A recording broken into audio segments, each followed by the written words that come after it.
නමෝ බුද්ධාය පින්වත් දරුවනේ අද මාසයේ ආරම්භක දිනයේ විශේෂයෙන් සිදු කෙරෙන උතුම් ධර්ම සාකච්ඡාව පළමු කොට අප හැමදෙනාට නිරන්තරයෙන් අර්ථයෙන් ධර්මයෙන් අනුශාසනා සිදු කරන අපගේ කල්යාණ මිත්‍ර ගුරු දේවෝත්තම පරම පූජනීය පින්වත් ලොකු ස්වාමීන් වහන්සේ නිදුක්ව නිරෝගව දීර්ඝායුෂ සම්පන්නියම ලබත්වා සාදු සාදු සාදු. අද දවසේ මේ උතුම් ධර්ම සාකච්ඡාව වෙනුවෙන් දහම් පිළිසඳර වෙනුවෙන් වැඩම වදාළ ගෞරවනීය පින්වත් ස්වාමීන් වහන්සේව අපි සාදර ගෞරවයෙන් යුතුව පිළිගනිමු. අවසරයි පින්වත් ස්වාමීන් වහන්සේ. නමෝ බුද්ධාය. පින්වත් ස්වාමීන් වහන්සේ එක දිගට ප්‍රශ්න කංකටොළු පැමිණෙනකොට ඒ ප්‍රශ්න ඉස්සරහා මුහුණ දීම කියන එක අරගත්තාම ස්වාමීන් වහන්සේ ඒක එක එක්කෙනාට විවිධාකාරී වෙනවනේ. ගොඩාක් පේන තියෙන කාරණාවක් ස්වාමීන් වහන්සේ ප්‍රශ්නවලට මුහුණ දීමේදී හිතේ තියෙන හයිය හරි අඩුයි. අර ගොඩාක් අපි ස්වාමීන් වහන්සේ ජීවිතය ගත කරනකොට හුරුවක් තියෙනවනේ ප්‍රශ්න නිකන් මගේ ඇරලා යන්න උත්සාහ කරන එක. ජීවිතේට දරා ගන්න අමාරු ප්‍රශ්නයක් ආව ගමන් ඒ ප්‍රශ්නේ මගේ ඇරිලා යාමක් විදිහට තමන්ගේ ජීවිතේ තොර කරගන්න අවස්ථා පවා ස්වාමීන් වහන්සේ ගොඩාක් දකින්න ලැබෙනවා. ඒ නිසාමයි අද මේ මාතෘකාව අපි මේ විදිහට කතා කරන්න කල්පනා කළේ ස්වාමීන් වහන්සේ. මේ පැමිණෙන ප්‍රශ්න අපි මූලිකව මේ සාකච්ඡාවේ පහසු උදෙසා ස්වාමීන් වහන්සේ බෙදාගත්තා. එකකින් ප්‍රධානම එකක් තමයි ස්වාමීන් වහන්සේ තමන් ආදරය කරන ඊළඟට තමන් නොඑක ආකාරයෙන් හිතවත්කම් සම්බන්ධතා හදාගත්තාම ඔය සම්බන්ධතාවල බිඳ වැටීම් වෙනවා. බිඳ වැටීම වෙච්චි ගමන් ඒක එයාට සම්පූර්ණයෙන් දරා ගන්න බැරුව ඒ ඔස්සේ කඩා වැටිලා තීරණ අරගැනීමක් තියෙනවා. ස්වාමීන් වහන්සේ මේ කාරණෙත් මුල් කරගෙන අද දවසේ සදහම් පිළිසඳර අපි ආරම්භ කරමු. නමෝ බුද්ධාය. පින්වත් ස්වාමීන් වහන්සේ වර්තමාන සමාජයේ තියෙන මූලික ප්‍රශ්නයක් තමයි ওই දරා ගැනීමේ ශක්තිය අඩුවීම. ඒක අතීතයේ නොතිබුණා නෙවෙයි. දැන් බුදුරජාණන් වහන්සේගේ දේශනාවේ තියෙනවානේ පින්වත් ස්වාමීන් වහන්සේ ජාතිපච්චයා භික්කවේ ජරා මරණං ශෝක පරිදේව දුක්ඛ දෝමනස් උපායාස සම්භවಂತಿ. එතකොට යම්කිසි කෙනෙක් ඉපදුනාද ඒ කෙනාගේ ජීවිතේ නිතතින් ලැබෙන දෙයක් තමයි ජරා මරණ ශෝක පරිදේව දුක්ඛ දෝමනස් උපායාස. ඒතර මේවා නැති උපතක් නෑ. මූලික වශයෙන් අපි බුදුරජාණන් වහන්සේ ධර්මයට අනුව මේ කල්පනා කරොත් එහෙම මූලික වශයෙන් මෙන්න මේ පිළිබඳව තියෙන අනවබෝධය. හැබැයි ඉතින් ওই අනවබෝධය ওই ධර්මයට අනුව හැම කෙනාම කල්පනා කරනවා කියන්න බෑනේ අපිට. නමුත් අපි ඒක චුට්ටක් පැත්තකින් තියලා අපි සාමාන්‍ය සමාජයට ගමුකෝ. සාමාන්‍ය සමාජයේ தත්ත්වය. ඒක සාමාන්‍ය සමාජයේ ගත්තත් එහෙම පින්වත් ස්වාමීන් වහන්සේ ඒ කියන්නේ සුදුසු වෙලාවට සුදුසු ප්‍රතිචාරය නොදැක්වීම. මම චූටි උදාහරණයක් කියන්නම්. මේක පොඩි කතාවක්. මොකද මම පොත්පත් කියවනවා. මම පැවිදි වෙන්න ඉස්සෙල්ලත් ගොඩාක් පොත් කියවපු කෙනෙක්. එතකොට මේ පොත් කියවීම තුළින් මම ලංකාවේ තිබුණු නවකතා ඊට පස්සේ කවි පොත් අප්‍රිකානු පොත් රුසියන් පොත් එහෙම ගොඩක් කියවලා තිනවා. ඒතර ඒ කියවද්දී මට සංවේදී වුණු සිදුවීමක් මගේ හිතට ගොඩාක් සංවේදී වුණු සිදුවීමක් පින්වත් ස්වාමීන් වහන්සේ මේ අප්‍රිකානු කෙටි කතාවක අප්‍රිකානු ගෝත්‍රික පවුලක ඒ ගෝත්‍රික නායකයාට ඉන්න එකමික පුතෙක්. මේ ගෝත්‍රික නායකයා අර පුතාට හොඳට උගන්වනවා. උගන්වලා මේ පුතා විශ්වවිද්‍යාලයට තේරෙනවා. දැන් ඔන්න විශ්වවිද්‍යාලයේ අධ්‍යාපනය ලැබනකොට මේ පුතාට විශ්වවිද්‍යාලයේදී ප්‍රේම සම්බන්ධතාවයක් ඇති වෙනවා. මේ ළමයා ඒ ප්‍රේම සම්බන්ධතාවය ගැන අර තමන්ගේ තාත්තට කියනවා. තාත්තා දැඩි ලෙස විරුද්ධ වෙනවා. ගෝත්‍රයේ සම්ප්‍රදායන්ට පටහැනි නිසා. දැඩි ලෙස විරුද්ධ වෙනවා. ඊට පස්සේ කොහොම හරි මේ ළමයා කොහොමදත් මේ ප්‍රේම සම්බන්ධතාවය නතර වෙන්නේ නැහැ මේ ළමයාගේ. විශ්වවිද්‍යාල කාලේ අවුරුදු 5යි. ඒ අවුරුදු 5 ඇතුළත පින්වත් ස්වාමීන් වහන්සේ ඒ ළමයා 19 වතාවක් අර තාත්තට කියනවා. ඒ තාත්තා අවසර දෙන්නේ නැහැ. ඊට පස්සේ කොහොම හරි මේ කැම්පස් එකේ ජීවිතය අවසන් වුණාට පස්සේ මේ ළමයා කල්පනා කරනවා මාව හොඳින් අවබෝධ කරගත්තු මං විසිනුත් එයාව හොඳින් අවබෝධ කරගත්තු අපි දිනකට තමයි අනාගතයේ ජීවිතයක් තියෙන්නේ. මගේ තාත්තා කවදා හරි මේක තේරුම් ගනී කියලා අර ළමයා අර කියන්නේ ළමයා බඳිනවා. බැඳලා ඉවරලා හැබැයි දෙමාපිය විරුද්ධයි. ඒ කට්ටිය වෙනම පැත්තකට පදිංචියට යනවා. පදිංචියට ගිහිල්ලා වෙඩින් ෆොටෝ එක තාත්තට තැපල් කරලා එවනවා. තාත්තා මොකද කරන්නේ? වෙඩින් ෆොටෝ එක ලාම්පුවට අල්ලලා ගෑනු ළමයාගේ පින්තූරේ පුච්චනවා. පුච්චලා පුතාගේ පින්තූරේ විතරක් ඉතුරු කරලා තැපල් කරලා යවනවා පුතාට. බලන්න මේක තුළ ඒ තාත්තා කොච්චර දැඩි කෙනෙක්ද කියලා. මේ දෙන්නා කල්පනා කරනවා හරි තාත්තා කැමති නෑනේ. කමන්නේ අපි කොහොම යමු කියලා. ඒක අමතක කරලා අර දෙන්න හොඳ මේ සාර්ථක පෞල් ජීවිතයක් ගත කරනවා. මේ දිනට දරුවෝ දෙන්නෙක් ලැබෙනවා නිවුණු දෙන්නෙක්. පුතාලා දෙන්නෙක්. දැන් මේ පුතාලා ඉස්කෝලේ යන වයසට ආවා. ඉස්කෝලේ ළමයි තමන්ගේ සීයලා ගැන එහෙම කතා කරනවනේ. ඒතර පුතාලා ඇවිල්ලා අම්මතින් අහනවා අම්මේ අපේ තාත්තගේ තාත්තා ඉන්නවද කියලා. සීයා ඉන්නවද කියලා. ඒතර අම්මා කියනවා ඔව් පුතී ඉන්නවා. දැන් ඒ කාන්තාවට ඒ වෙලාවේ ප්‍රතිචාර දක්වන්න පුළුවන් විදිහවල් ගොඩාක් තියෙනවා. සාමාන්‍ය පවුලක නම් ප්‍රතිචාර කොහොමද දක්වයිද? කියයි ওই මනුස්සයා ගැන කතා කරන්න එපා. ওই මනුස්සයා මේ අපිත් එක්ක හොඳ නැහැ. ඒ තාත්තගේ දොස්නේ කියන්නේ. අර අම්මා දොස් කිව්වේ නැහැ. ඒ අම්මා හොඳයි පුතේ මේ අපි සීයා බලන්න යමු කියලා පොඩි දරුවෝ සනසවලා ස්වාමියාට කියනවා දැන් ඉතින් ගොඩාක් කල් ගත වුණානේ. ඔයා පොඩ්ඩක් ගිහිල්ලා මේ තාත්තට කියන්න මේ දරුවෝ දෙන්න තාත්තා ගැන අහනවා කියලා මේ ගෙදරට එන්නද කියලා අහන්න කියලා. දැන් අර ස්වාමියා හොඳයි කියලා යනවා ගෙදර. අර ගෝත්‍රි ගම්මානයට. ගෝත්‍රි ගම්මානට ගිහිල්ලා ඒ තාත්තටින් අහනවා තාත්තේ දරුවෝ දෙන්නයි නෝනයිත් එක්ක මං ගෙදර වෙල්ල යන්න ඉන්නද කියලා. තාත්තා කතා නැහැ. ඊට පස්සේ හිස් අතින් ගෙදර යනවා ආපහු. ටී කාලෙකින් ආපහු එනවා. ස්වාමීන් වහන්සේ කියන්නේ මාස 3ක් ඇතුළත 11 වතාවක් පුතා ගෙදරට එනවා තාත්තගෙන් අවසර ගන්න. තාත්තා පර්වතයක් වගේ ඉන්නවා කතා කරන්නේ. දැඩි. ඒ තරම් දැඩි. ඊට පස්සේ දැන් ඔන්න 11 වෙනි වතාවෙත් තමන්ගේ ස්වාමියා ගෙදරට එනවා. ගෙදරට එනකොට මූණ හොඳ නැහැ. අර කාන්තාව දකින්න අර මේ යෙලි දකින්න. දකින්නට මේ කාන්තාව කල්පනා කරනවා ආපහු ස්වාමියාට මම මේ කියන්නේ කියලා.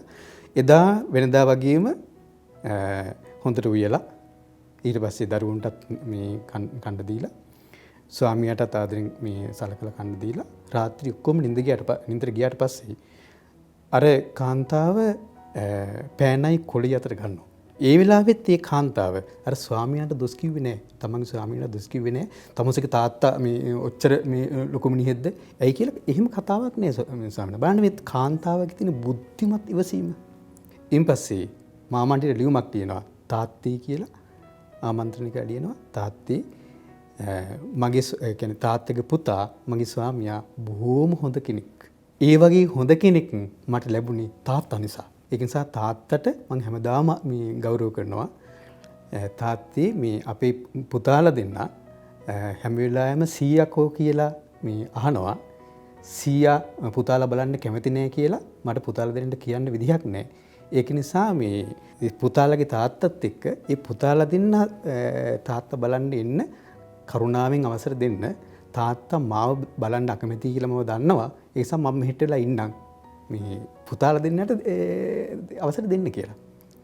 ඒ ලියුම තැපෙල කළා යනවා. තාත්තට ලියුම ලැබෙනවා. හොන්තරම තරහ යනවා. මේකි මට ලියුමකුත් තිබලා කියලා හොන්තරම තරහ යනවා. තරහ ගිහලා ලියුම දෙකට ඉරනවා. ලියුම දෙකට ඉරලා ආපහු කියවනවා බලන්න මොකක්ද තියෙන්නේ කියලා බලන්න.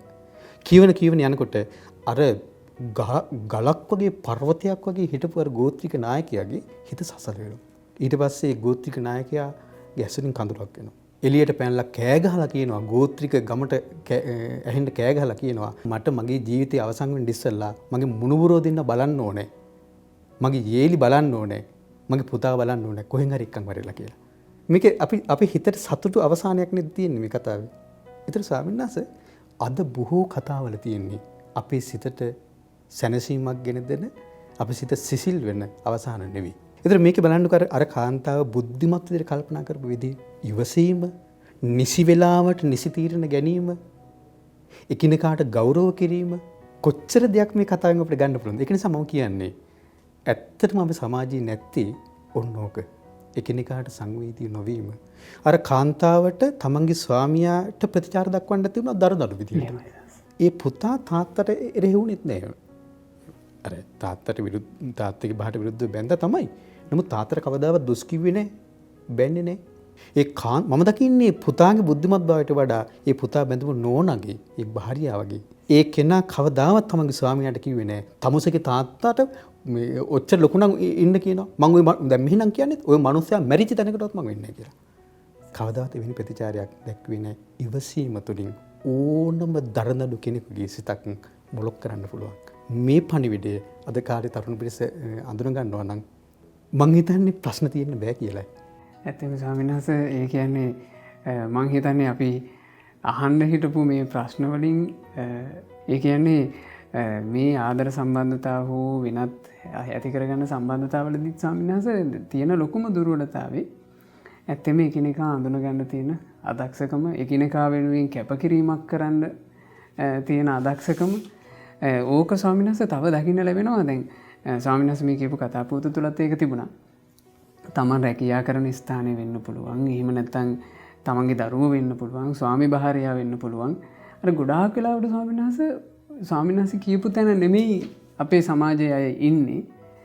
විශේෂයෙන් තරුණ දූල පුතාලා පවා එතන ඉන්නේ. තමන්ට ඕන විදිහට අනිත් අය ඉන්න ඕන කියන අදහසක ඒ අය අඳුනාගෙන හැදෙන ස්වභාවයක් ඇතරම ස්වාමීන් වහන්සේ හරි අඩු වෙනුයි පේන්න තියෙන්නේ. ඇත්තටම සානස ඔය ප්‍රශ්නේ කියනකොට මට තවත් එකක් මතක් වෙනවා. ඒ තමයි මේ දැන් බලන්නකො සංවේදී බව කියන එක හරි පුදුම දෙයක්.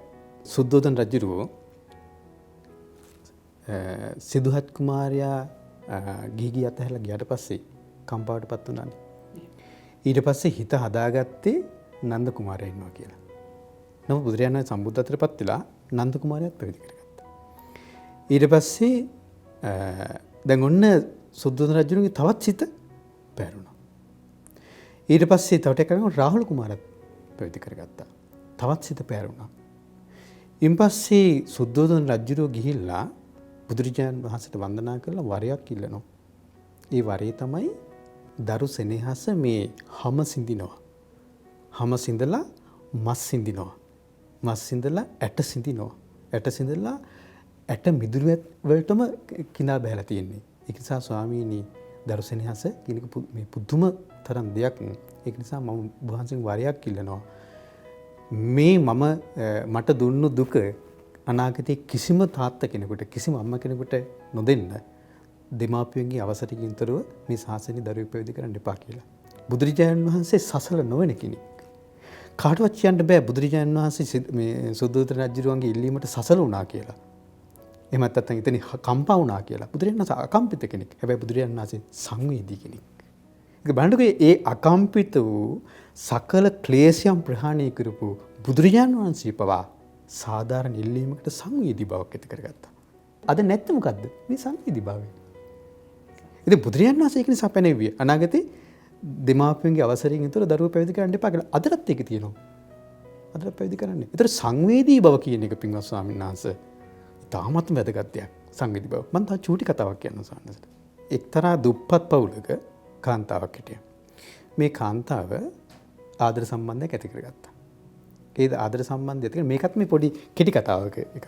ඒ වගේ කතා කියනකොට මට මේ මෙන්න මේ සංවේදී බව නැති නිසා නේද මේ සමාජ අර්බුද හටගන්නේ කියලා මට හිතෙනවා. ඒ කාන්තාව ආදර සම්බන්ධයක් ඇති කරගෙන ඔන්න තමන්ගේ කුසල දරුවෙක් එනවා. දරුවෙක් ආවට පස්සේ අරයා යෝජනා කළා පිරිමි කෙනා යෝජනා කළා දරුවා නැති කරගන්න කියලා. අර අම්මා කැමතුන්නේ නැහැ දරුවා නැති කරගන්න. දරුවා නැති කරගන්න කැමති නැති නිසා අම්මා ඒ කොහොමද දරුවා ඇතුවා. දුවක් ගෑනු දරුවෙක්. දැන් ජීවත් වෙන්න විදිහක් නැහැ. කසාද සහතිකයක් නැති නිසා නීතියෙන් පිළිසරණකුත් නැහැ. තාත්තා කෙනෙක් නැති දරුවෙක් මේ අම්මට දැන් හදන්න උනා. ගෑනු දරුවෙක්. දැන් දරුවා පොඩ ලොකු වෙනවා. ජීවත් වෙන්න විදිහක් නෑ. තාමත් අමාරුවෙන් ජීවත් වුණේ. ඊට පස්සේ දැන් ඔන්න මෙයා මොකද කරන්නේ? අවසානට කරන්න දෙයක් නැති දැන ඇඟ විකුණන්න පටන් ගත්තා. අද අපි මේ ඇඟ විකුණන කෙනාට ගණිකාව කියලා වචනයක් පාවිච්චි කරනවා. හරි? අවමං සහගත වචනයක් පාවිච්චි කරනවා. ඇත්තටම ඇඟ විකිණීම සාධාරණීකරණය කරනවා නෙමෙයි. හැබැයි අපිට සංවේදී බවක් තියෙන්න ඕනේ. එක දවසක් ආවා රදල පවුලක බොහෝ සල්ලි තියෙන රදල පවුලක කෙනෙක් මේ කාන්තාව සොයාගෙන. දැන් මේ කාන්තාව අර රදල ඒ පවුලේ කෙනත් එක්ක අර කාන්තාව දැන් ඇසුරට සූදානම්. ඇසුරට සූදානම් වෙලා ඔන්න මේ කියන්නේ පොඩ්ඩක් වෙලා යනකොට ටකස් කාලා සද්දයක් එනවා. දැන් මේ චූටි පැලක් වගේ එකක් තියෙනවා. පොඩි පැලක් තියෙනවා. මේ පැලට තමයි අර එන්නේ. කට්ටිය මේ ඇසුර සොයාගෙන. පොඩි සද්දයක් එනවා ටකස් කාලා. දැන් අර කාන්තාව අර මේ රදල මේ කෙනාට කියනවා චුට්ටක් ඉන්න මම ඉක්මනින් එන්නම් කියලා. අර දුර්රෙද්දක් තමයි එළියට දාලා තිබෙන්නේ. දුර්රෙද්දක් නිකන් ඈත් කරගෙන ඇතුළට ගියා. ඇතුළට ගිහිල්ලා පොඩි වෙලාවකින් ආපහු ආවා.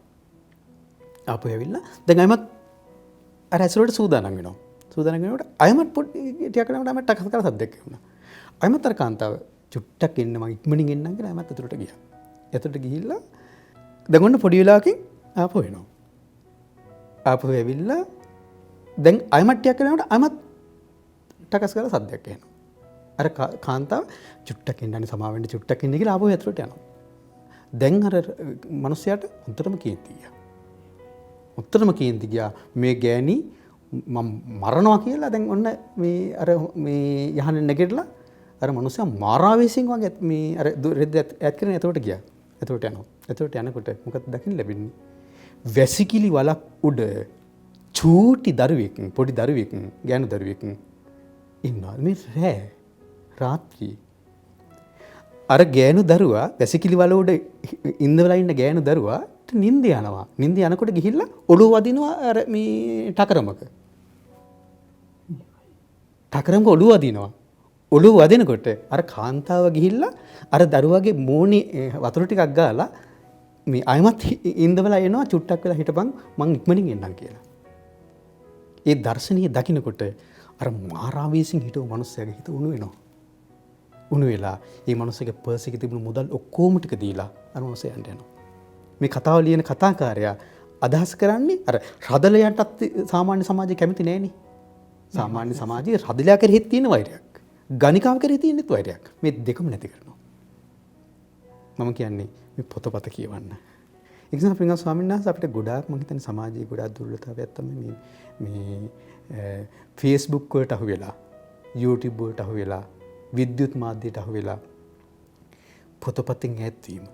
පොතපත කියන එකෙන් ඈත් වීම. අද ගත්තොත් එහෙම ගෙවල් වල පින්වත් ස්වාමීන් වහන්සේ ගෙවල් වල සමහර කාන්තාවෝ ඉන්නවා වැඩට ගිහිල්ලා ඇවිල්ලා ඊට පස්සේ කාන්තාවගේ ඒ කියන්නේ කාර්යය තමයි ඉක්මනින් මොනවා රත් කරලා මේ ටෙලිනාට්‍ය බලන එක. රූපවාහිනියට ඇබ්බැහි වෙලා. දැන් ඒකත් ඉක්මවා ගිහිල්ලා. දැන් ටෙලිනාට්‍යවත් නෙවෙයි. දැන් Facebook එකේ YouTube එකේ ඒතර මේවල සිටිද්දී මම හිතන්නේ නෑ පින්වත් ස්වාමීන් වහන්සේ ඒවා එකකවත් ඔය කතා දැන් මම කියපු කතා දෙකක් තිබුණේ ඔය කතා දෙකකින් ඇති වෙන සංවේදී බව ඇති කරන්නේ නෑ ස්වාමීන් වහන්සේ. එහෙමයි සංස. ඒවල ඇති කරන්නේ මානසික ව්‍යාකූල භාවය. YouTube, Facebook, සමාජ මාධ්‍ය මේවලුම අපි බලාපොරොත්තු යුත්තේ සමාජයේ මේ පණිවිඩය දෙන්නයි.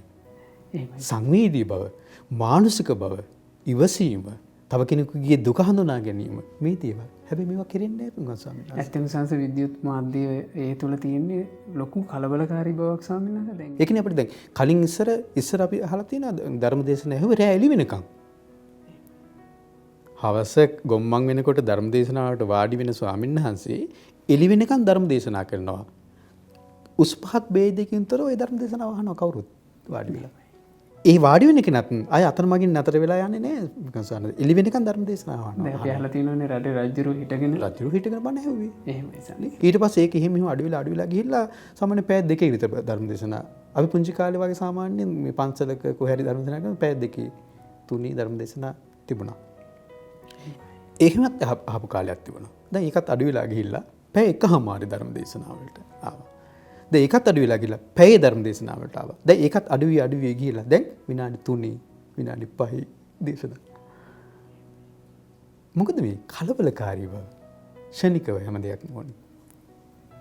මේක තුලින්මයි මිනිස්යාට නිදහසේ හිතන්න පුළුවන් හැකියාවක් ලැබෙන්නේ. නැති පින්වත් ස්වාමීන් වහන්සේ අපි පුංචි කාලේ අපිට මතකයි මම සාමාන්‍ය පෙර ලිව්වේ කුප්පිලාම්බේ. අපේ ගමට ලයිට් ඇවිල්ලා තිබුණේ නැහැ. අපේ ගමට ලයිට් ආවේ පින්වත් ස්වාමීන් වහන්සේ මේ මම ඊළඟ කරනකොට. එතකොට අපිට පින්වත් ස්වාමීන් අපේ ගෙවල් වල ගේ ඇතුලේ කුප්පිලාම්බ පත්තු කරලා තිබුණා. ස්ටෝප් කියලා කිව්වේ. ස්ටෝප්වේ ලන්තෑරුමක් එල්ලලා තිබුණා. මට හැම වෙලාවෙම හම්බුනේ කුප්පි ලාම්බුවක් පාඩම් කරන්න. අපේ අක්කා ගන්නවා චිමිල් ලාම්බුව. මට චිමිල් ලාම්බුවක් හම්බුනේ. හැම වෙලාවෙම ගියෙන් එළිය කරවලයි. කරවලට ගියාට පස්සේ හඳ අත්විඳින්න පුළුවන් අපිට. හඳ එළිය. කරවලට ගියාට පස්සේ කරවල අත්විඳින්න පුළුවන් අපිට. කරවලට ගියාට පස්සේ ආලෝකයත් අත්විඳින්න පුළුවන් අපිට. පුදුම තරම් අර ඒ කරවල ආලෝකය අත්විඳින්න විඳින්න පුළුවන් හදවතකට තමයි පින්වත් ස්වාමීන් වහන්සේ සංවේදී වෙන්න පුළුවන්. පින්වත් ස්වාමීන් වහන්සේ මේ කාරණාව කියනකොට සන්නාසමට සිහිපත් වුණේ ඒ කාලේ සාමාන්‍යයෙන් පරිසරයේ අඳුරුනාට රැට අඳුරුනාට හිත එළියයි සන්නාස. දැන් මේ පරිසරයේ එළිය වෙලා හැබැයි ගොඩාක් වෙලාවට හිත ගොඩාක් අඳුරුයි කියලා හිතෙනවා ස්වාමීන් වහන්සේ. මේ වර්තමානයේ සමහරවිට ඔබගේ සුන්දරත්වයකට වඩා ස්වාමීන් වහන්සේ හරි අනුවේදනීය ඊළඟට මහා කටෝර දේවල්. ඇත්තටම ඒ කාලේ මම හිතනවා ස්වාමීන් වහන්සේට හොඳ මතකයක් ඇති. ඒ කාලේ අතීතයේ අපේ අම්මලා තාත්තලා අපව හදාගන්න අවවාද කරේ කොහොමද, අනුශාසනා කරේ කොහොමද? නමුත් ස්වාමීන් වහන්සේ අද සමහරවිට අද දෙමව්පියෝ අපිට අඬ කතා කරලා කියනවා පුතාට අවවාදයක් කළා, ඒ අවවාදය කරලා එහෙ මෙහෙ වෙනකොට මෙන්න හවස් වෙද්දී පුතා අම්මගෙන් පරිගන්න තාත්තගෙන් පරිගන්න එක්ක වෙල්ලිලා. ඒක ස්වාමීන් වහන්සේ ලිඳට පැනලා. ඉතින් මේ වගේ සන්නාස හරිම කටෝර මානසික මට්ටම අද අපිට වැඩියෙන් අහන්න ලැබෙනවා. හරි සෝචනීය මට්ටමක් ස්වාමීන් වහන්සේ මේක. පින්වත් ස්වාමීන් වහන්සේ මේ එතනදී දෙමාපියන්ගෙත් වරදක් තියෙනවා. ළමයින්ගේ වරදක් තියෙනවා. මම මේකේ වැරදි ගොඩාක් පටවනවා ස්වාමීන් වහන්සේ පාසල් වලට. පාසල් වලට ළමයා හැරෙන පැත්ත කොයි පැත්තද කියලා දෙමාපියෝට තීරණය කරනවා මුල් කාලේ. හැබැයි එතනින් පස්සේ සම්පූර්ණයෙන්ම ළමයා හැරෙන්නේ කොයි පැත්තටද කියලා පාසල් වලින් ස්වාමීන් තීරණය කරන්න පුළුවන්. ගුරුවරු සංවේදී නම් මං චූටි කතාවක් තවත් කියන්නද? මේකත් මේ පොතකින් මං කියුව එක. එක ඉස්කෝලයක් තිබුණා. මේ ඉස්කෝලේ 5 පන්තියේට අලුතින් ටීචර් කෙනෙක් ආවා. ඒතකොට මේ ටීචර් දැන් ඔන්න පන්තියට ඇවිල්ලා ළමයි ගැන බලනවා. ළමයි ගැන බලනකොට එක ළමයෙක් ඉන්නවා පින්වත් ස්වාමීන් වහන්සේ. ඒ ළමයා හරීම අපිරිසිදුයි. ඊට පස්සේ මේ ළමයා කතා කරන්නේ කොච්චර මොනවා කිව්වත් ඒ ළමයා සංවේදී නැහැ, කතා කරන්නේ. පැත් බලාගෙන ඉන්නවා. ටීචර් මොනවා දෙයක් ඇහුවට උත්තර දෙන්නේ නැහැ. මුකුත්ම අර මේ ටීචර්ත් එක්ක මේ ළඟ ඇසුරක් නැහැ. හිතවත්කමක් නැහැ. දැන් මේ ටීචර් උත්සාහ කළා මේ ළමයා මේ ගන්න.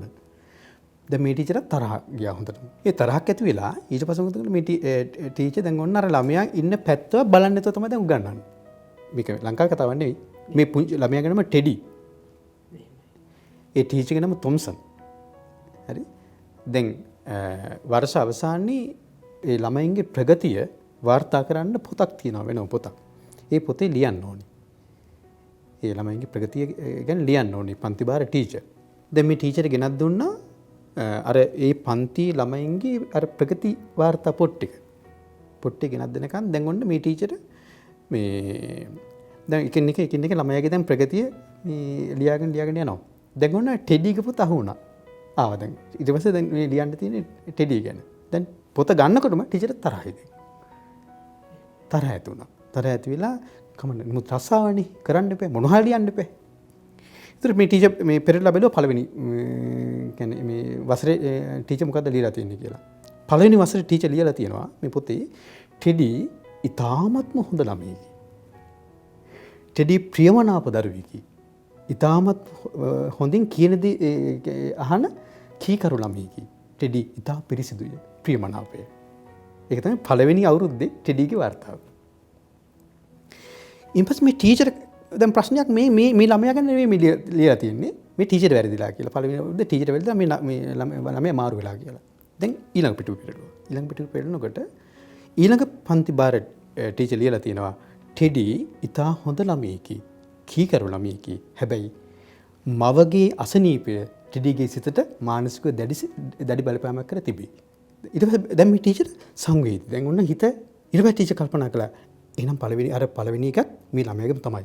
ඊළඟ පෙරලනකොට ඊළඟ පන්ති ටීචර් ලියලා තියෙනවා ටෙඩිගේ මවගේ මරණය ටෙඩිගේ සිතට දැඩි කම්පනයක් ඇති කර තිබේ. ටෙඩි කොතරම් යහපත්ව ගත කරන්න උත්සාහ කළද පියාගේ අඩාන්තෙට්ටන් වලට ටෙඩි නිතර ගොදුරු වී ටෙඩිට ගෙදර ප්‍රියමනාප තැනක් නොවී. 4 වෙනි පන්ති පිටුව පෙරලා බැලුවා. පිටුව පෙරලා බලනකොට 4 වෙනි පන්ති ටීචර් ලියලා තිනවා ටෙඩි කිසි කෙනෙක් සමග කතා නොකරයි. කොතරම් ඉගෙන ගැනීමට දක්ෂ වුවද ටෙඩි තව නොබෝ කාලයකින් පාසල හැර දමා යනු ඇත. දැන් අර ටීචර්ට ඇඬෙනවා. ඔළුව ඩෙස්ක් එකේ තියාගෙන අඬනවා. අඬලා ටීචර් කල්පනා කළා මට බැරිද මේ දරුවට අම්ම කෙනෙක් වෙන්න. දැන් ඔන්නේ ස්වාමීන් වහන්සේ ටික දවසක් මෙහෙම ගත වුණා. ගත වෙනකොට නත්තල එනවා. නත්තලට අර පුංචි ඉස්කෝලේ ළමයි තමන්ගේ ටීචර්ට මේ තෑගි අරන් එනවා. ටෙඩි තෑග්ගක් අරන් එනවා. කොහොමද තෑග්ග අරන් එන්නේ? ඔය සිල්ලර කඩේකින් මේ බඩුව තාගෙන ආපු කොලයක උතාගෙන එනවා පාර්සලයක්. බැඳගෙන ඉන්නේ. අර සඩම් නූල් තියෙන්නේ. ගෝණි නූල් තියෙන්නේ. ගෝණි නූලක බැඳගෙන අපිරිසුදු මේ කොලයක උතාගෙන අරන් එනවා ටීචර්ට තෑග්ගක්. ටීචර් මේ තීරණය කළා මම මෙතනම මේක ගලවලා බලන්න ඕනේ කියලා. ටීචර් අර ගලවලා බැලුවා. බලනකොට මොකද්ද තියෙන්නේ? ගල් හැලිච්චි ආහාරෙ මෙහෙන් ගල් හැලිච්චි වලල්ලක්. ටීචර් කල්පනා කළා මේ අනිවාර්යයෙන්ම මේ දරුවගේ අම්මගේ වලල්ලක්. අය තියෙනවා භාගයක් ඉවර වෙච්චි පර්ෆියුම් බෝතලයක්. ටීචර් කල්පනා කළා අනිවාර්යයෙන් මේක මේ ළමයිගේ අම්මගේ පර්ෆියුම් බෝතලයක්. ඊට පස්සේ ටීචර් මොකද කරන්නේ? මුළු පන්තියම පෙනෙන්න ටීචර්ගේ අතේ දාගලා තිබුණු වලල්ල ගලවලා පැත්තකින් තියලා අර වලල්ල දාගත්තා. අර පර්ෆියුම් බෝතලෙන් පොඩ්ඩක් ටීචර්ගේ සාරියට එහෙගෙන කිව්වා මේක හරිය සුවඳයි. ගොඩාක් සුවඳයි. මේ වලල්ලත් හරිය ලස්සනයි කියලා. ටෙඩිට හරිය සතුටුයි. ටෙඩි ගුරු මේස ළඟට ඇවිල්ලා කියනවා ටීචර් මට ගොඩාක් කාලෙකින් අපේ අම්මගේ සුවඳ දැනුණා කියලා. ටීචර් හරි දුකයි. ඊට පස්සේ ටීචර් මොකද කරන්නේ? ටෙඩි තුරුළු කරගන්නවා. තුරුළු කරගෙන ටෙඩිගේ ඔළුව අතක ගා ටෙඩිව සනසනවා. ඊට පස්සේ මොකද කියන්නේ? ටීචර් එදා ගෙදර ගිහිල්ලා පහුවදා උදෙන් වෙනවා ඉස්කෝලේට. එනකොට අර ටෙඩිත් වෙනදාට වඩා උදෙන් ඉස්කෝලේට. ඒ ටෙඩිගේ හිතට දැන් සතුටුයි තමන්ට අම්මා කෙනෙක් ඉන්නවා. ටීචර් මොකද කියන්නේ? ඉස්සරහට ගිහිල්ලා පන්තිමුත් එළියට ගිහිල්ලා ටෙඩි ඈතින් එනවා දැකලා ටෙඩිව ගිහිල්ලා පිළි අරගෙන බදාගෙන තුරුළු කරගෙන පන්තියට එක්කන් එනවා. එක්කන් ඇවිල්ලා වාඩි කරවලා ටෙඩි හොඳට සනසවනවා. ටෙඩිට අම්මා කෙනෙක් වෙනවා අර ටීචර්. ටෙඩි හොඳට ටීචර්ට ඇහුම්කන් දෙනවා. ඉගෙන ගන්න උත්සාහ කරනවා. ස්වාමීන් වහන්සේ ඒ වසර අවසානයේ ටෙඩි පන්ති 3 වෙනියා. ඊට පස්සේ දැන් ඔන්න ඊට දැන් කියන්නේ උසස් ඉස්කෝලේකට යන්න ඕනි 5 පන්තියෙන් පස්සේ. උසස් ඉස්කෝලේට ටෙඩි යනවා. ටෙඩි ගිහිල්ලා වෙලා ටෙඩි ඒ ඉස්කෝලේට ගියාට පස්සේ ටෙඩි හොඳට ඉගෙන ගන්නවා දැන්. වෙනස් කරේ කවුද? අර ටීචර්. අම්මා. ටෙඩි ඒ වෙන ඉස්කෝලේට ගිහිල්ලා 6 පන්තියේ පළවෙනි වෙනවා. නත්තලට ටෙඩි අර ටීචර් මේ සුබතුම් පණිවිඩයක් එවනවා. නත්තල් කාඩ් එකක් එවනවා.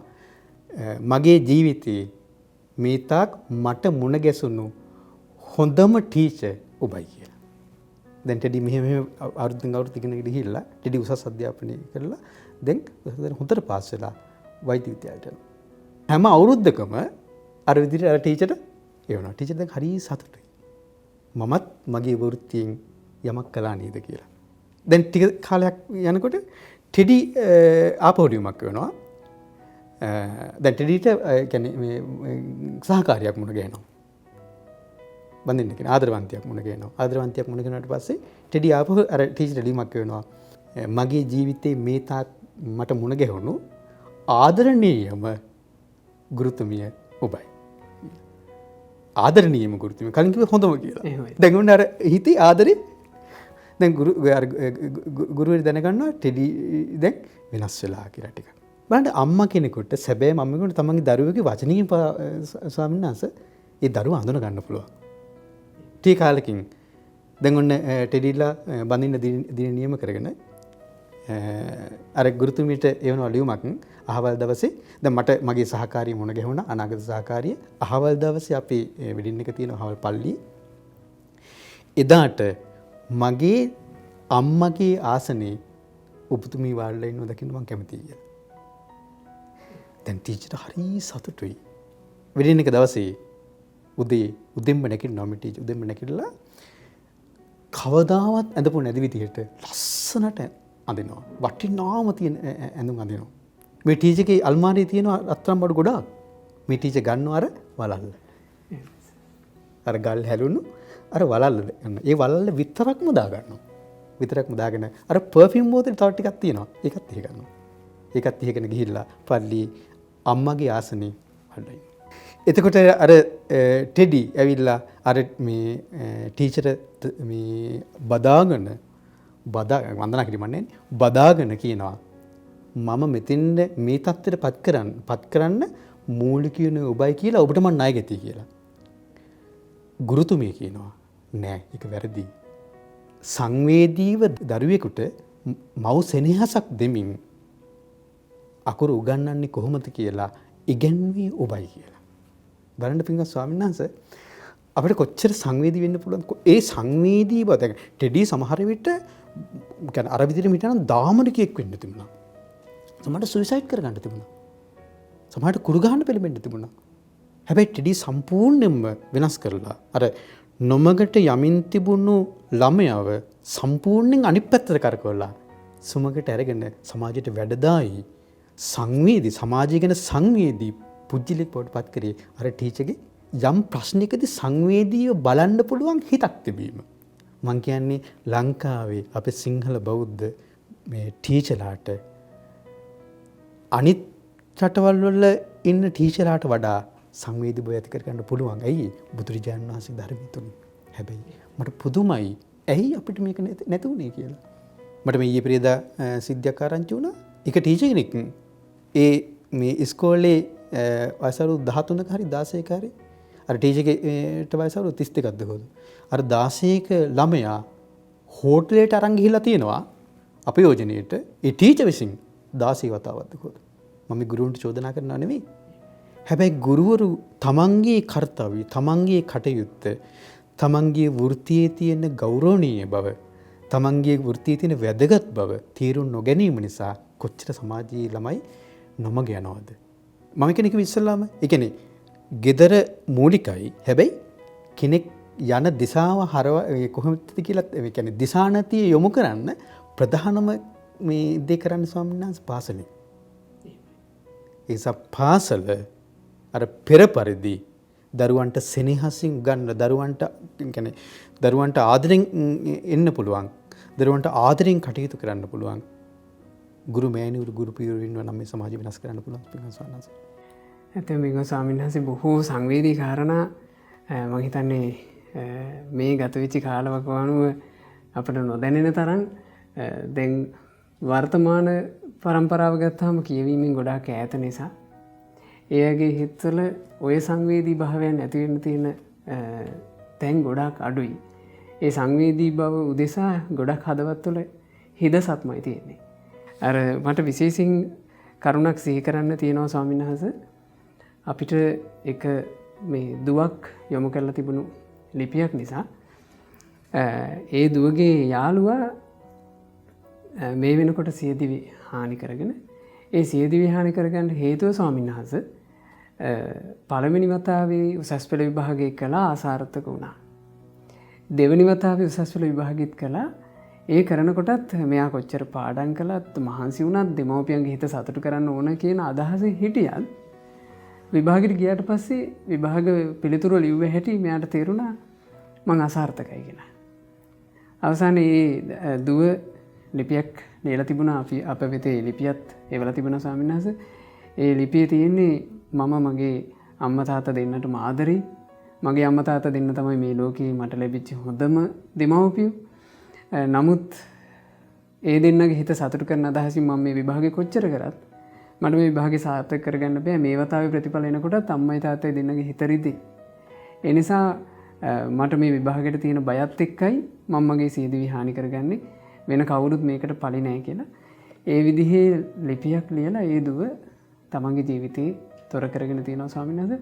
එතකොට ස්වාමීන් වහන්සේ මේ ආදී ප්‍රශ්න ගොඩාක් ප්‍රශ්න පිට ප්‍රශ්න වගේ තමයි කෙනෙකුට දැනෙන්නේ. කරදර පිට කරදර වගේ දැනෙන්නේ.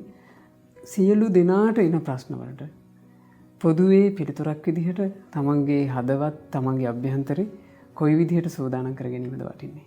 පොඩි කාලේ මට මතක විදිහට 8 පන්ති විතර වගේ 8 පන්ති විතර වගේ කියවපු කවි පොතක හරි ලස්සන කවි ටිකක් තියෙනවා. මොකද පින්වත් ස්වාමීන් වහන්සේ අපි මේ භාෂාව සිංහල භාෂාව පුදුම පොහොසත් භාෂාවක් අපිට තියෙන්නේ. හරි සංවේදී මේ භාෂාව. ඒකම මම කියන්නේ කියවන කෙනා සාහිත්‍ය නමක මම දරුවන්ට දෙන අවවාදයක් තමයි කියවන්න. මම ස්වාමීන් වහන්සේ නමක් විදිහට මම ඔබට එපා කියලා කියන්නේ නවකතා කියවන්න. මම ඔබට එපා කියලා කියන්නේ කෙටි කතා කියවන්න.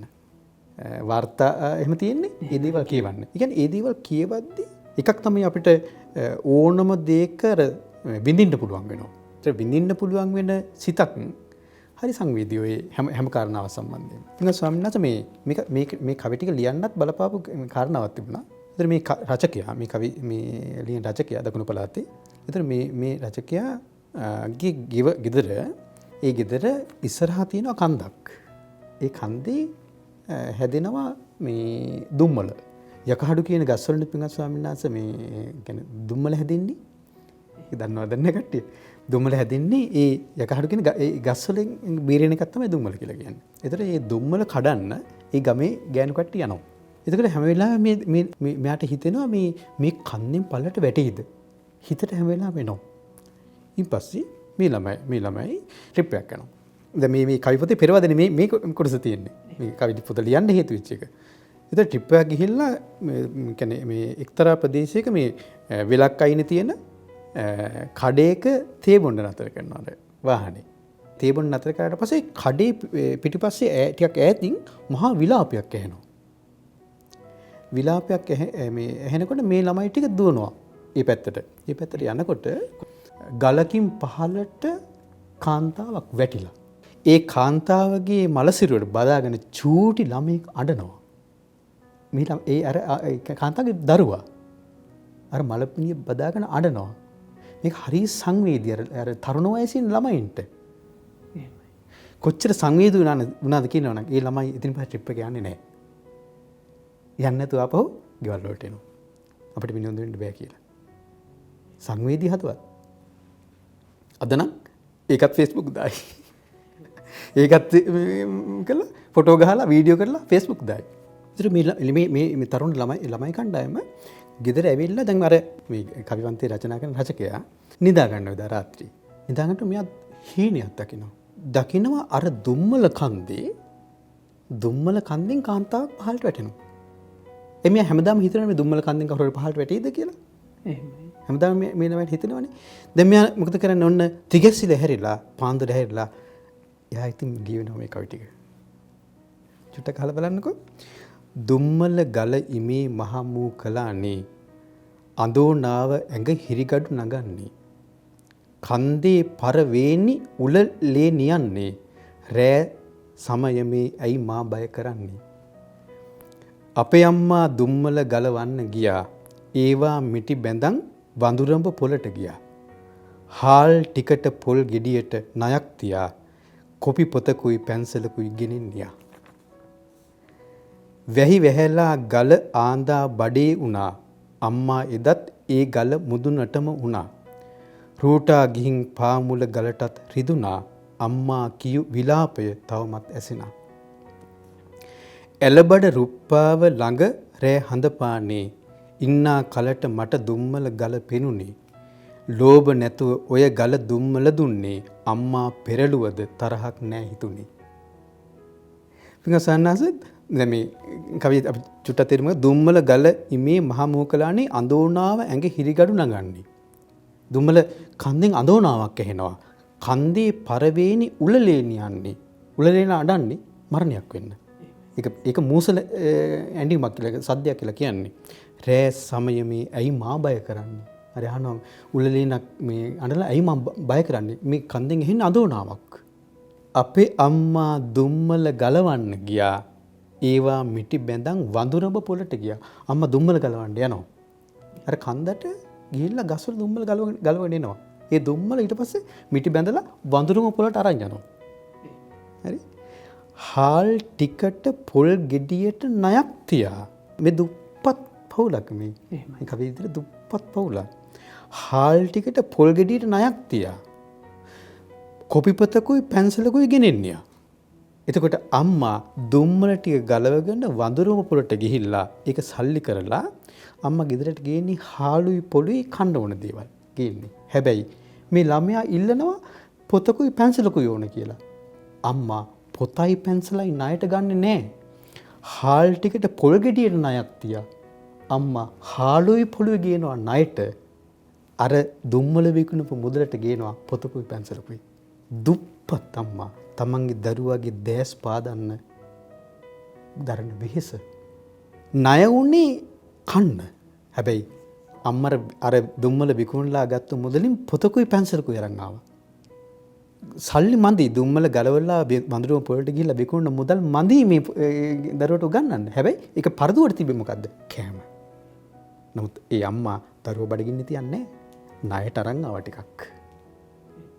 හාල් ටිකකුයි පොල් ගෙඩියකුයි ණයට අරන් ආවා. ණයට අරන් ඉන්නේ ස්වාමීන් වහන්සේ ටිකයිනේ. යහමින් ගින්නේ නෑනේ. ණයට ඒ ටිකක් අරගෙන ඇවිල්ලා අම්මා පොතකුයි පැන්සලකුයි අරන් ආවා. කොයි පොතකුයි පැන්සලකුයි ගෙනෙන්නියා. ඒ අම්මා වැහි වැහැලා ගල ආන්දා බඩේ වුණා. අම්මා එදත් ඒ ගල මුදුනටම වුණා. දැන් වැහි වැහැලා දැන් ආන්දා කියලා කියන්නේ ලෙසනවනේ. දැන් බලන්න අපි සාහිත්‍ය වචන සාහිත්‍ය යෙදුම් ගල ලිස්සනවා කියලා කිව්වේ නෑ. වැහි වැහැලා ගල ආන්දා බඩේ වුණා. ආන්දාගේ බඩ වගේ හරියට බඩ වැටිය වගේ මේ ගල ලිස්සනවා වැහි වැහැලා. බලන්න දැන් මේක කොහොමද කියන්නකො මේ සංවේදී භවයෙන් ඉංග්‍රීසියට පරිවර්තනය කරන්නේ? දැන් මේ සාහිත්‍ය රසය විඳින්න පුළුවන්ද මේ කවිය ඉංග්‍රීසියට පරිවර්තනය කරලා?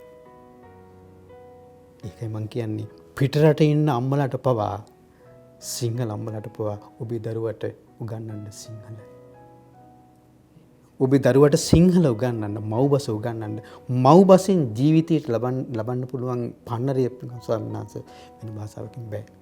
අපේ මව්බස සිංහල භාෂාව පුදුම පොහොසත් භාෂාවක්. බලන්නකෝ මේක වැහි වැහැලා ගල ආන්දා බඩේ වුණා. ආන්දගේ බඩ වගේ ලෙස්සනවා. වැහි වැහැලා. අම්මා එදත් ඒ ගල මුදුනටම වුණා. දැන් අම්මා ගල මුදුනටම ගියා එදත්. අර ලෙස්සන ගලේ වැහි වැහැලා ලෙස්සන ගල. දැන් අම්මට දැනුන්නේ නැද්ද ගල ළඟට යනකොට මේ ගල ලෙස්සනවා කියලා? දැනුණා. හැබැයි දැනුණට මොනවා කරන්නද? එදා ගිහිල්ලා දුම්මල ටික ගලවගත්තේ නැත්තම් ගෙදර බඩගින්නේ.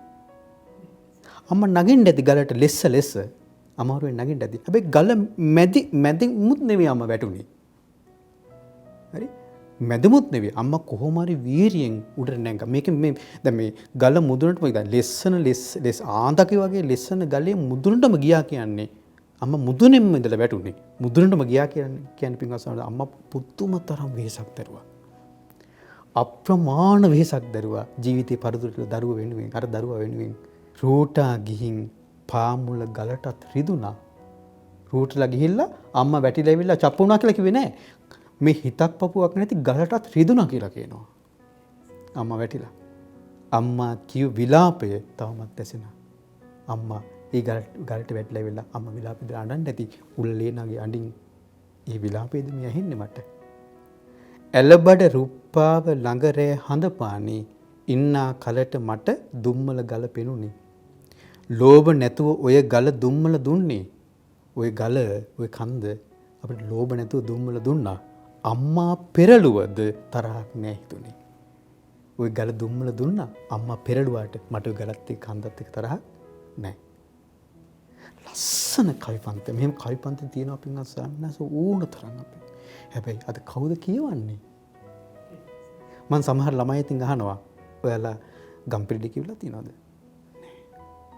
මං ඉස්කෝලේ යන සමහර ළමයි ඇති මේ සමහරට මේ O level A level ළමයි ඇති මං අහනවා කලියුග කියලා තියනවද? නැහැ. යුගාන්තය කියලා තියනවද? නැහැ. සමහර පොඩි ළමයි 6 7 ළමයි ඇති මං අහනවා පින්වත් ස්වාමීන් වහන්සේ මඩොල් දුව කියලා තියනවද? නැහැ. මං අහනවා මැක්සිම් ගෝර්ගේ අම්මා කියලා තියනවද? නැහැ. ලියෝ ටෝල්ස්ටෝයිගේ සාමය යුද්ධය හා සාමය කියලා තියනවද? නැහැ. ඇනා කැරෙන්නා කියලා තියනවද? නැහැ. මිදිවත්ත කියලා තියනවද? නැහැ. බිම්ගේස්ට කරුවා කියලා තියනවද? නැහැ. මේ කියවලා නැහැ. කොහොමද අපි සංවේදී වෙන්නේ? මේ හැම එකම තියෙන පින්වත් සනද මේ සාහිත්‍ය කෘති නිකන් ජනතාව වැළඳගත්තේ නැහැ. ඒ සාහිත්‍ය කෘතියක තියෙන ඒ සමාජයේ දෙන පණිවිඩයත් එක්ක ලෝක ප්‍රකට වුණේ. සමාජය වැළඳගත්තේ. මිනිස්සු වැළඳගත්තේ සාහිත්‍ය කෘතිය. ඇයි වර්තමාන පරිපූර්ණ මේක උකහා නොගන්නේ? ඒ උකහා නොගත්තු එකේ ප්‍රතිඵලය තමයි පින්වත් ස්වාමීන් වහන්සේ වර්තමානයේ අපි අත්විඳින්නේ. එක සිද්ධියක් තියෙනවා පින්වත් ස්වාමීන් වහන්සේ මේක මේ සාමාන්‍ය සිද්ධියක් මේ ડોක්ටර් කෙනෙක් කියපු එකක්. ඒ ડોක්ටර් ළඟට එනවා දරුවෙක් බෙහෙත් ගන්න. මානසික වෛද්‍යවරයෙක් ළඟට. ඒ දරුවගේ ඔළුවේ හිසේ කැක්කුම කියලා දරුවා කෑ ගහනවා. හැමදාම මේ දරුවා කෑ ගහන්නේ හවස 6ත් 9ත් අතර වගේ මේ දරුවට හිසේ කැක්කුමක් වෙනවා. ඊට පස්සේ මොකද මේ දරුවා මේ ආරං යනවා කියන්නේ කායික වෛද්‍යවරු ළඟට. කායික වෛද්‍යවරු මේ බලලා කියන මේ දරුවට අසනීපයක් නැහැ. අසනීපයක් නැහැ කියලා. ඊට පස්සේ දැන් ඔන්න බැරිම තැන ආරං යනවා මානසික වෛද්‍යවරයෙක් ළඟට. දේවාලයකට ගිහින් හොඳ වෙලාවට. මානසික වෛද්‍යවරයෙක් ළඟට ගියා. මානසික වෛද්‍යරයා මේ ළමයාත් කතා කරලා මේක මනසේ ඇතිවෙච්ච දෙයක් කියලා මේ හොයාගන්නවා. මොකද මනසේ ඇතිවෙච්ච දේ කොහොමද මේක ඇති වුනේ? මේ පුංචි ළමයා මේ පුංචි කාලේ තාත්තා හරියට බොනවා. තාත්තා වැඩ ඇරිලා ගෙදරට එනකොට හොන්තරම බීලා එන්නේ. බීලා ඇවිල්ලා අම්මත් එක්ක රණ්ඩු කරනවා. මේ පුංචි ළමයා අර රණ්ඩුව වළක්වන්න හැම වෙලාවෙම බොරු ඔළුවේ කැක්කුමක් ගන්නවා. අර පුංචි දරුවා බොරු ඔළුවේ කැක්කුමක් අරගෙන ඔළුව කැක්කුමයි කියලා කෑ ගහනවා. එතකොට අර අම්මයි තාත්තේ රණ්ඩුව නතර කරනවා.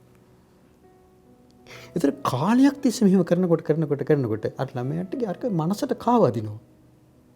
කාවැදිලා හැමදාම ඒ කියන්නේ 6 9 අතද අම්මා තාත්තා වැඩ ඇරෙන්නේ මේ වෙලාවට. ඒ වෙලාවට තමයි ඔළුව කැක්කුම කියලා කෑ ගහන්නේ. කාලයක් යනකොට අර ළමයාගේ මනසට අර පණිවිඩය දීලා දැන් කාලයක් යනකොට ඔළුව කැක්කුමයි කියලා ළමයාට 6ත් 9ත් අතර ඔළුව කැක්කුමක් වෙනවා. හරිද? ඊට පස්සේ මානසික වෛද්‍යවරයා ඒක ක්‍රමක්‍රමයෙන් වෙනස් කරලා ගන්නවා. මට කියන්න ඕනේ පින්වත් ස්වාමීන් වහන්සේ. ඒතර මේ අපේ මනසට දිගින් දිගට කාවදින යම් දෙයක් අපිට ලොකු බලපෑමක් කරනවා. පුංචි කාලේ ඉඳන් අපිට ලැබෙන ආදරය නම් පින්වත් ස්වාමීන් වහන්සේ ඒ ආදරේ තුලින් සමාජයට එන්නේ හොඳ සංවේදී ළමෙක්. පුංචි කාලේ ඉඳන් අපිට එන්නේ ඒ කියන්නේ අර කරකස කටුක බව නම් ජීවිතේට එන්නේ. එතකොට ඒක විස ගන්න සමහර කට්ටිය විස ගන්නවා මේ ඒ කියන්නේ මම කියන්නේ මේ හැම එකක්ම ਸਰව සාධාරණ නැහැ. මොකද ওই කරකස පරිසරවල හැදෙනවා හොඳ ළමයි. මේ හොඳ සාමකාමී පරිසරවල හැදෙන නරක ළමයි. නමුත් මම කියන්නේ සමස්තයක් පොදුවේ ගත්තාම ඒ කරකස ජීවිතයේ කරකස දේවල්ම පුංචි කාන්දම එනකොට ඒ ළමයා වැඩි ඉඩ කඩක් තියෙනවා නරක පැත්තට වැරදි පැත්තට යන්න. ඒක නිසා දෙමාපියෝ විශේෂයෙන්ම තරුණ වයසේ ඉන්න දෙමාපියෝ දැන් සමහර විට පින්වත් ස්වාමීන් වහන්සේ දෙමාපියන්ගේ කාර්යය අඳුන ගන්න ඕනේ. සමහර ඉස්කෝලවල මේ ගුරුවරු අපිට කියනවා ඒ ගුරුවරු දෙමාපියන්ට තරුණ වයසේ ඉන්න අර පුංචි ළමයාගේ තරුණ වයසේ ඉන්න අම්මට අවවාද කරනවා ඉස්කෝලේ මොන හරි කටයුතු එනකොට ඇඟ වහගෙන ඇඳගෙන ඉන්න කියලා. දරුවාගේ කටයුත්තකට ඉස්කෝලේට එන්නේ තරුණ වයසේ ඉන්න අම්මා. එන්නේ හරියට මේ ඇඟ වහගෙන නෙමෙයි. ඒක කොහොමද ඒ අම්මා දරුවට ආදර්ශයක් දෙන්නේ සමාජයට? ඒක නිසා පුංචි කාලේ ඉඳන්ම ගෙදර පරිසරය හදාගන්න දරුවට යහපත් දේ උගන්වන තැනක් වඩපත් කරගන්න. අද සමහරට පාන්දර 5ට පින්වත් ස්වාමීන් වහන්සේ ශිෂ්‍යත්වයට මේ ළමයි එක්ක යන්නේ අම්මලා. පාන්දර 5ට. ඒතර ඒ දරුවා පාන්දර 5ට ශිෂ්‍යත්ව පන්තියට යන්න අර අම්මා කීයට අර පොඩි එකා හැරවන්න ඕනද? ඒතර පොඩි කාලේ ඉඳන්ම දෙමාපියෝ දරුවන්ට දෙන්නේ පින්වත් ස්වාමීන් වහන්සේ ඔබ කොහොම හරි විභාග පාස් කරන්න ඕනේ. කොහොම හරි ශිෂ්‍යත්ව පාස් කරන්න ඕනේ. කොහොම හරි විභාග පාස් කරන්න ඕනේ. කොහොම හරි මේ ඩොක්ටර් කෙනෙක් වෙන්න ඕන. කොහොම හරි ඉංජිනේරුවෙක් වෙන්න ඕන. මේ පණිවිඩනේ. නේ? ඒතර පොඩි කාලේ ළමයාට ඔළුවට යන්නේ අරක. ඒතකොට ළමයාගේ හිතෙත් ගොඩනගෙනවා. අපේ දෙමාපියෝ මෙහෙ බලාපොරොත්තු වෙනවා. ළමයාගේ හිතෙත් ගොඩනගෙනවා. පින්වත් ස්වාමීන් වහන්සේ මේ මං කොහොම හරි වෙන්න කොහොම හරි සමාජයේ මේ වෘත්තිය කියන්නේ වෘත්තිය කියලා කියන්නේ වෛද්‍ය වෘත්තිය විතරද? ඉංජිනේරු වෘත්තිය විතරද සමාජයේ වෘත්තිය? නේ? අද බලන්නකෝ සමාජයට මහා බලපෑමක් කරන්න ගෞරවාන්විත වෘත්තියක් වෙන ගුරු වෘත්තියට එන්නේ වෙන මුකුත් රසාවක් නැත්තම්. ඇයි අපි වෘත්ති වශයෙන් උස් පහත් ભેදයක් ඇති සමාජය ඇති කරලා නැහැ. දැන් මේ සමහරට ඒ ළමයාට මේ කියන්නේ පුංචි කාලේ ඉඳන්ම දෙමාපියොත් දීලා ඇති පණිවිඩයක් ගුරුවරුත් දීලා ඇති. ඒ ළමයාත් මේ හිතට පණිවිඩ දීලා ඇති මං කොහොමද ડોක්ටර් කෙනෙක් වෙන්න ඕන ડોක්ටර් කෙනෙක් වෙන්න ඕන කියලා.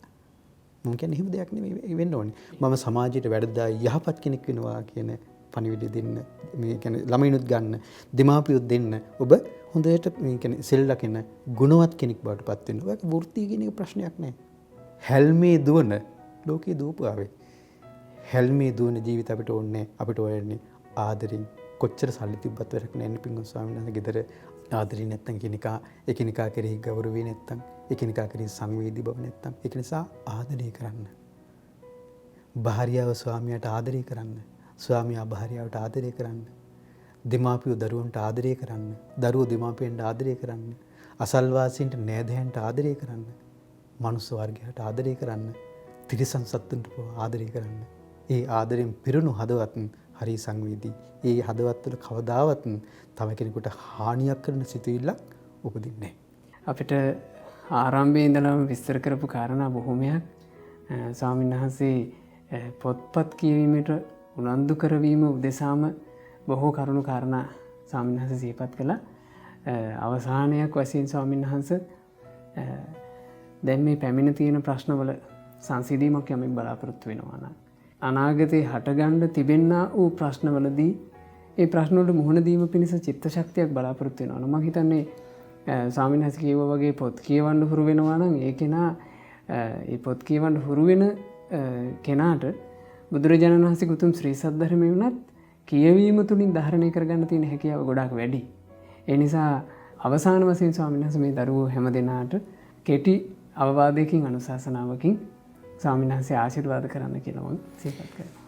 එහෙමයි පින්වත් ස්වාමීන් වහන්සේ මම කියන්නේ මේ තරුණ වයසේ ඉන්න දරුවන්ටත් පුංචි දරුවන්ටත් වැඩිහිටියන්ටත් ඔක්කොටම ඔබ කල්පනා කරන්න අපි මේ ගත කරන්නේ සසර ගමනක් අපි යන්නේ. සංසාර ගමනක් යන්නේ. ඒ සංසාර ගමනේ පින්වත් ස්වාමීන් වහන්සේ මේ බුදුරජාණන් වහන්සේ දේශනා කරන මේ ලැබිච්ච මනුස්ස ජීවිතේ తాවකාලික එකක්. අම්බලමක් වගේ. කොහරි ගමනක් යනකොට නවතිනවා අම්බලමක. ඒතර මේ අම්බලමේ නවතිනකොට පින්වත් ස්වාමීන් වහන්සේ දැන් මම නම් ගමන යන්නේ මම ගිහලා අම්බලමේ නවතිනවා දරයට. එදා රැයට නැවතුනාට පස්සේ තවත් කට්ටිය එනවා. ඒ අම්බලමේ ගමන යන කට්ටිය අම්බලේ නවතින්න. ඒතර නැවතුනාට පස්සේ අපි අතර හිතවත්කම් ඇති වෙනවා. පහෝදාට තම තමන්ගේ ගමන තම තමන් යනවා. අපි සසර ගමනත් මේ මනුස්ස ජීවිතේ తాවකාලික අම්බලමක්. ඒ අම්බලෙම ඉන්නකොට අපිට අම්මා කෙනෙක් හම්බ වෙනවා. ඔන්න කෙනෙක් එනවා. තාත්තා කෙනෙක් ඉන්නවා. ඔන්න සම්බන්ධතාවයක් හට ගන්නවා. ඊට පස්සේ සහෝදර සහෝදරියෝ ඉන්නවා. ඔන්න නෑදෑයෝ ඉන්නවා. මේ ඔක්කොම මේ తాවකාලික අම්බලෙම ඉන්නකොට ඒ ගමන එක ගමන් යන කට්ටිය తాවකාලික නවතින තැන්. මේ සසර ගමනේ මනුස්ස ජීවිතය අපි ගත කරන්නේ අම්බලම తాවකාලික එකක්. සසර ගමන බොහෝම භයානකයි. ඒක නිසා මේ සසර ගමනේ අපිට ලැබිලා තියෙන්නේ බොහෝම දුර්ලභ අවස්ථාවක්. බුද්ධ ශාසනයක් මුණ ගැහිලා බුදුරජාණන් වහන්සේගේ ධර්මය අපිට අහන්න ලැබුණා. පින්වත් ස්වාමීන් වහන්සේ අපිට ලැබිලා තියෙනවා මේ ලෝකේ බොහෝ පිරිසකට නැති අවස්ථාව. ඒ තමයි වටිනා ගුරුවරයෙක් අපිට මුණ ගැහුණා. මොකද අපි නොම ගැන සුළුයි. මම නම් ගත්තත් එහෙනම් මම නොම ගැන සුළුවට හිටපු කෙනෙක්. දමුත් අයෝනිසෝ මනස්කාරට යෙදුනොත් පාප මිත්‍ර මුණ ගැහුනොත් නොම යන්න පුළුවන් අපි. නේ අපිට අපි මේක රඳා එන්න අපිට තියෙන තථාගත බුදුරජාණන් වහන්සේගේ ධර්මය. ඒතර මේ ධර්මයේ අපිට දෙන්නේ අපේ ගුරු දෙවියන් වහන්සේ. ඒ නිසා ගුරු දෙවියන් වහන්සේගේ සෙවණැල්ලේ ඉඳගෙන අපි ගුරු දෙවියන් වහන්සේගේ අවවාද අනුශාසනා තුල මේ රැඳිලා ඉන්නවා නම් එතර ඒකට ගැන ඇහුම්කන් දීම කීකරු බව කියලා. ගොඩාක් පිරිසකට නැත්තේ ඔය කීකරු බව. ඒක නිසා බුදුරජාණන් වහන්සේගේ ධර්මයට කීකරු වෙන්න, ඒ ධර්මයට අවනත වෙන්න, ඊට පස්සේ කල්යාණ මිත්‍රයන් වහන්සේලා හඳුන ගන්න, මනුස්ස ජීවිතේ වටිනාකම තේරුම් ගන්න. පින්වත් ස්වාමීන් වහන්සේ මනුස්ස ජීවිතේ වටිනාකම තේරුම් ගත්තොත් එහෙම ඔය ගොඩාක් ප්‍රශ්න වලට විසඳුම මෙතන තියෙනවා. මේ සුයිසයිඩ් කරගන්නේ මනුස්ස ජීවිතේ මේ ලැබිලා තියෙන මනුස්ස ජීවිතේ වටිනාකමක් තේරෙන්නේ නැති. එයාට මනුස්ස ජීවිතේ වටිනාකම මේ තේරෙන්නේ නැහැ. එයා චූටි දෙයකට මේ මනුස්ස ජීවිතේ මේ ලැබිලා තියෙන මනුස්ස ජීවිතේ මේ පරදුරට තියන්න පින්වත් සන්නස. බොළඳ දෙයකට අර මහා වටිනා මනුස්ස ජීවිතේ කැප කරනවා. මොන දේ වුණත් පින්වත් ස්වාමීන් වහන්සේ එයා ඒ ප්‍රශ්නෙට මුහුණ දෙනවා. මනුස්ස ජීවිතේ වටිනාකම තේරුම් ගත්ත කෙනා. දෙමාපියෝ තමන්ගේ කියන්නේ දෙමාපියන්ගේ භූමිකාව තුළ ඉන්න. ගුරුවරයා තමන්ගේ භූමිකාව තුළ ඉන්න. ස්වාමීන් වහන්සේලාගේ භූමිකාව තුළ ඉන්න. අද ගුරුවරු නොකරන්නේ ආදරෙන් ළමයින්ට උගන්වන එක විතරයි නං. දේශපාලඥයෝ නොකරන්නේ රට ආරක්ෂා කරන එක විතරයි නං. දෙමාපියෝ නොකරන්නේ ගුණ යහපත් දරුවන්ව ඇති කරන වඩන එක විතරයි නං. ස්වාමීන් වහන්සේලා නොකරන්නේ බණ භාවනා කරන එක විතරයි නං. ඒක කරන්නේ මොනවද අපි? එකිනෙක භූමිකාව අඳුනාගෙන තම තමන්ගේ භූමිකාව තුළ ඉන්න. එතකොට ගොඩාක් ප්‍රශ්න වලට විසඳුම එතන තියෙනවා. එහෙමයි පින්වත් ස්වාමීන් වහන්සේ අද බොහෝම අනුකම්පාවෙන් කරුණාවෙන් මම හිතන්නේ අපි හැම දිනාට ඔබේ ජීවිතේට යම් ප්‍රශ්නයක් හිතේ බරක් එන හැම වෙලාවකම මම සිහිපත් කරනවා පින්වත් දරුවනේ යලි යලිත් මේ වැඩසටහන නරඹන්න අහන්න ඒ කාරණා එකින් එක හිතට තමන්ගේ හිත ඇතුළට ඇතුළු කරගන්න. ඊළඟට ස්වාමීන් වහන්සේ කරපු බොහොම කාරුණික අවවාදයක් මේ විද්‍යුත් තාක්ෂණික මාධ්‍ය ක්‍රමෙන් චුට්ටක් බැහැරට වෙලා ඔබ උත්සාහවත් වෙන්න පොතපත කියවන්න. ඔබේ ජීවිතේ විශාල යහපතක් එකතු කරගන්න පුළුවන් වේවි.